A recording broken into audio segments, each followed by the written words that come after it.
শেখ হাসিনা ও তার পরিবারের বিরুদ্ধে বিভিন্ন সময়ে দুর্নীতির অভিযোগ উঠেছে।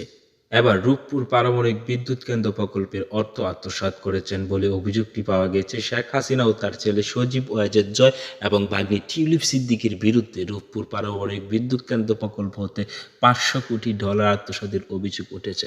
দুদক এই বিষয়ে অভিযোগের তদন্ত করছেন, যেখানে বলা হয়েছে এই অর্থ মালয়েশিয়ার বিভিন্ন অফশোর ব্যাংক অ্যাকাউন্টে পাচার করা হয়েছে। পূর্বাচল নতুন শহর প্রকল্পের প্লট বরাদ্দে অনিয়ম করেছেন শেখ হাসিনা। তার ছোট বোন শেখ রেহানা পরিবারের আরও 6 সদস্যের নামে পূর্বাচল নতুন শহর প্রকল্পে 10 কাঠা করে 6টি প্লট বরাদ্দের অনিয়ম ও দুর্নীতির অভিযোগে দুদক অনুসন্ধান শুরু করেছে। 8টি মেগা প্রকল্পে 21,000 কোটি টাকা লুটপাট।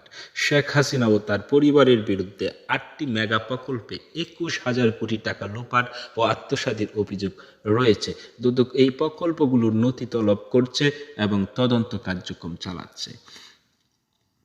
যুক্তরাজ্যে টিউলিপ সিদ্দিকীর বিরুদ্ধে অর্থ আত্মসাতের অভিযোগে শেখ হাসিনার ভাগ্নি টিউলিপ সিদ্দিকীর বিরুদ্ধে যুক্তরাজ্যে 400 কোটি পাউন্ড আত্মসাতের অভিযোগ উঠেছে।